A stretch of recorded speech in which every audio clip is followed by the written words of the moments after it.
Hey guys, Jason Christie here. Wintertime is coming to an end. Whenever spring gets here, there's one thing that comes to mind.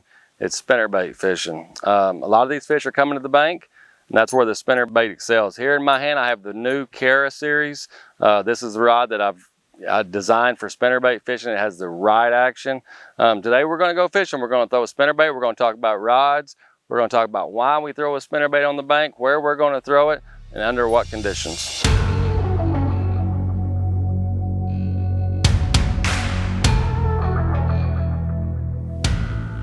One of the things I like about springtime mostly is the fish become predictable. A lot of them have been out there in that deeper water, and we all know where they're going. They're going up there shallow to spawn, to do their thing. And as long as I have some colored water, it doesn't have to be muddy, but as long as I have some colored water, it lets me throw the spinnerbait up there real shallow. What's good about it is I can cover a lot of water. You know, I can control the depth of this bait. I can throw it up there, you know, around a bush, a rock, or anything like that. But also I can slow roll that thing, slow it way down, and catch some of those fish that might be on this outside grass line like we have on this bank here. It's just a really, really versatile bait. You know, I fell in love with this bait a long time ago, fishing dirty water, just because being able to do a lot of different things with it. I can throw it in the wind. I can throw it, you know, when it's calm, sunny. It really, really doesn't matter. Now there's some optimum conditions, but really, as long as you give me some stained water in springtime, I'm gonna find somewhere on that lake where I can catch some fish.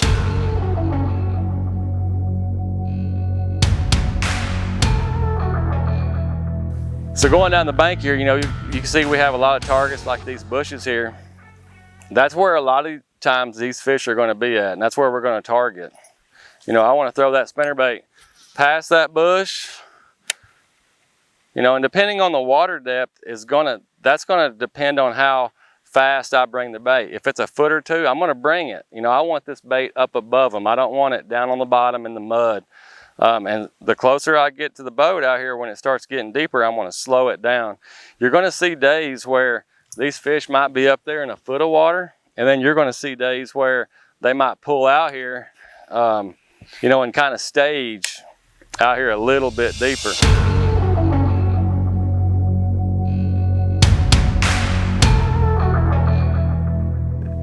It's amazing how many bites you'll get right when you pop it. And what I believe happens is those fish, they're following it. You know, it's not looking real, and all of a sudden you pop it, you make it deflect like a crankbait. That's whenever it triggers them to bite. Like we're coming up right here on the next cast. I don't know if you guys can see it, but there's a couple of grass patches out here. You know, these fish, the water's still pretty cool. These fish haven't got up on the bank yet. And somewhere like that right there is a perfect spot for a big one to stage, wait for the spawn.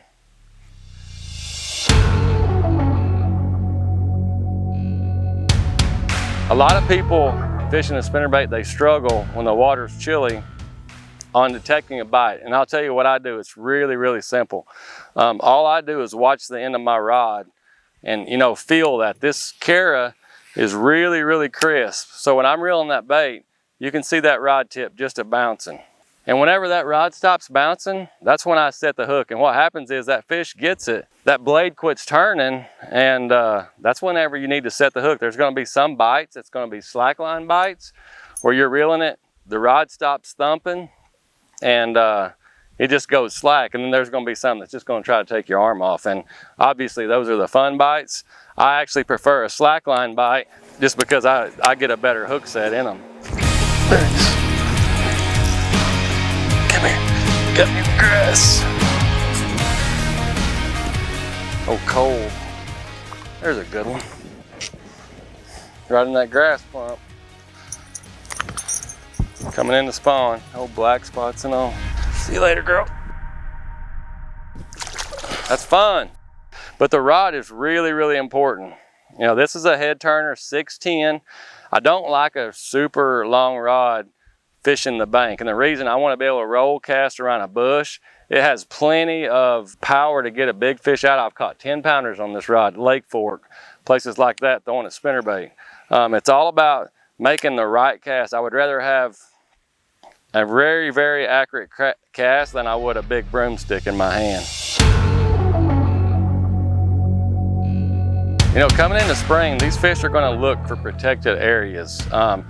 That's where they're going. The deep water is back here behind us. Up here you can see kind of a little cut, a protected cut.